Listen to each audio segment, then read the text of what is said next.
We have to understand, rowing is different than other sports. Rowing has basically one peak of season. So this is usually around the Northern Hemisphere summer, so around July to September. This is when you have the Junior World Championships, the Under 23s, you have the Open World Championships and Olympic Games. Ice hockey, you have the summer, and then you have a very long season, and season doesn't give you time to prepare very well because you got so many games on a frequent basis. You have to structure the training in a completely different way. There are also good ways to do that, but you simply need a different approach. In rowing, we can focus on maybe one qualification point and the main peak of season.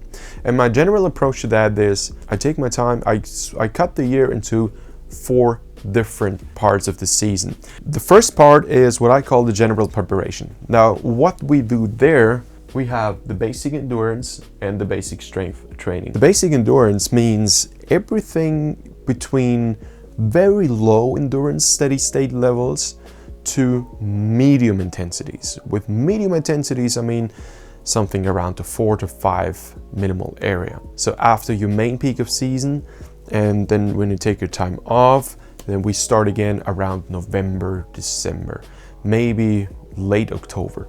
This is when this part of the general preparation phase starts. The reason why I'm not doing a lot of intensities there is that I've got time to build a fundament. So the general preparation phase is the phase of building a fundament and making my athletes very robust. This is the period where we do long units, long sessions, running, biking, on the bi-rower, on the water. And we don't just do one steady state pace. This is the classic, in my opinion, mistake many athletes make, that they have one low steady state pace. First of all, it's boring. It's not fun to do. And second of all, it doesn't really help you to advance.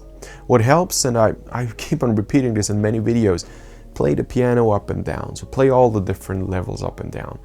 So have something low steady state, recovery pace, then a low to medium steady state, and still, but if you do a regular steady state pace, split it up, try to go a bit lower, right on top, right, on target, a bit above, but play around and do this in like 20-minute intervals. This is easy to be done, and you don't need special measurement tools to understand that structuring will make you faster. Around March, the next phase starts.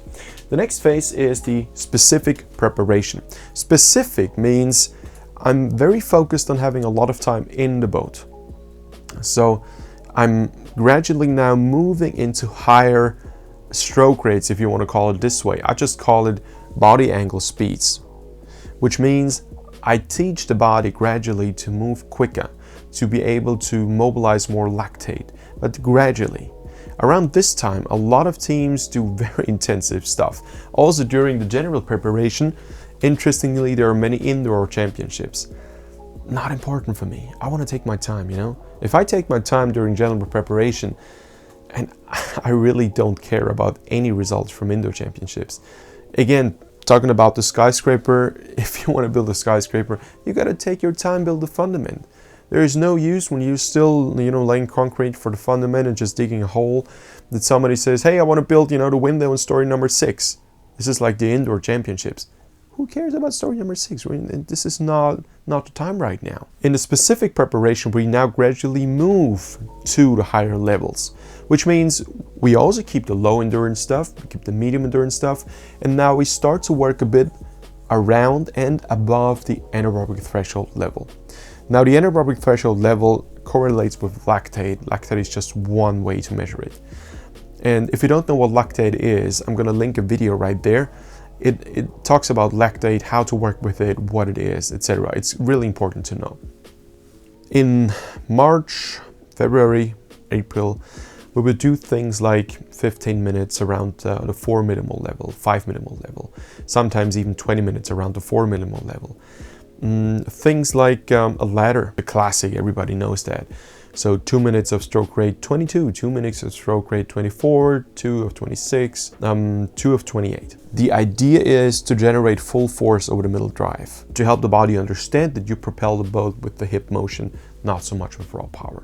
But that's also a technical aspect that comes into this.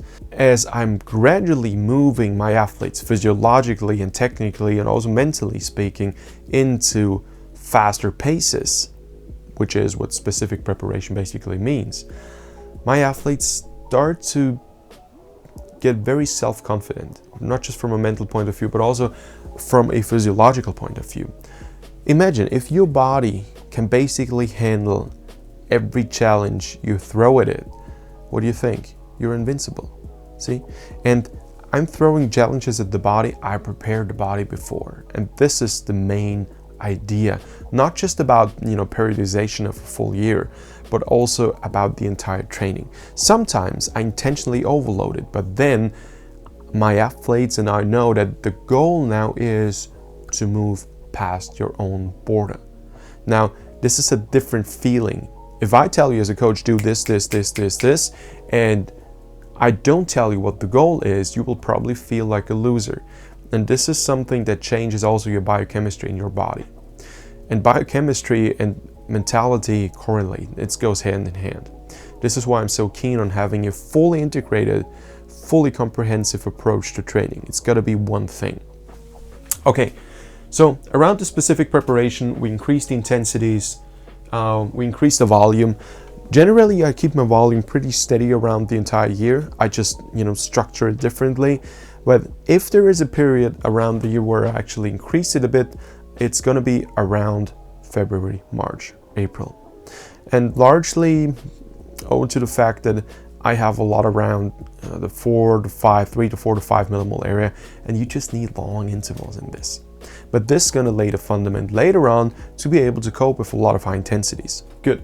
Now we have the peak of season, and the peak of season has one specific annual peak. This is very important. When I start to work with athletes, I always ask them, tell me the one target you have. You can tell me all the other peaks, but what is the one target you want to achieve?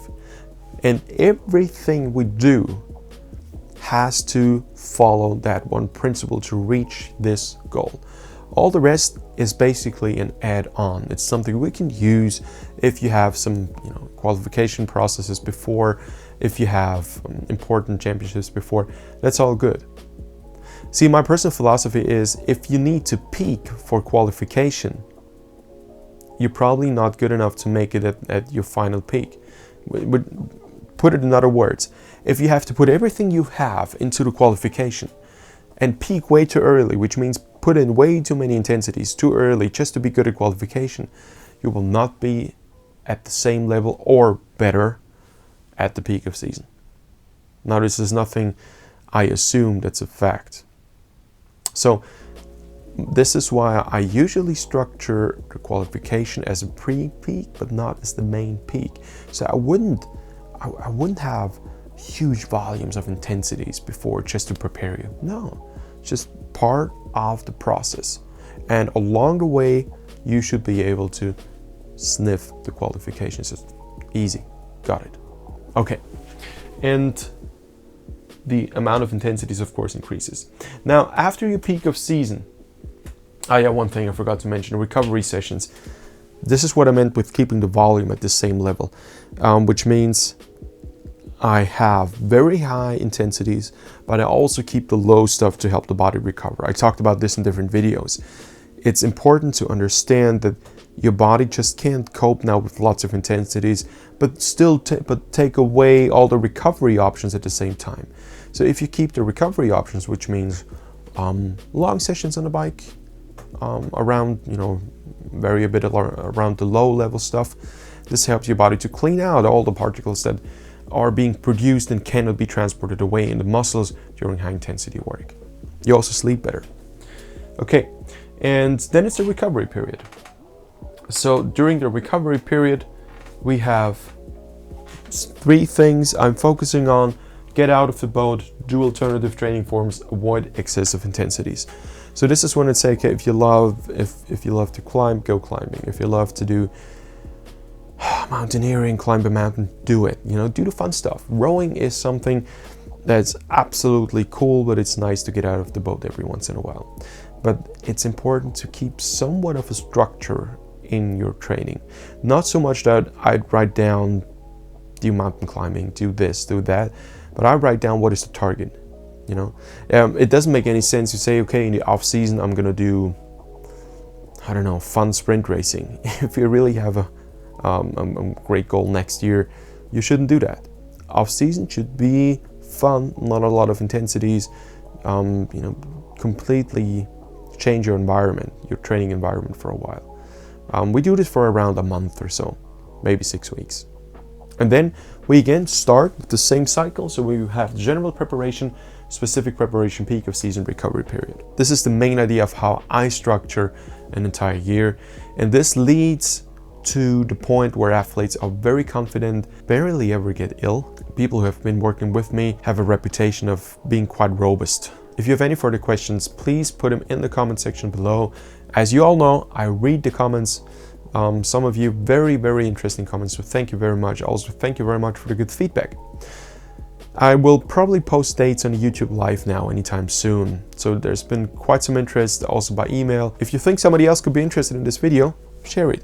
Help me grow the channel. You know, the more subs I have, the more time I can spend on this. Have a good day. Looking forward to see you soon. Bye bye.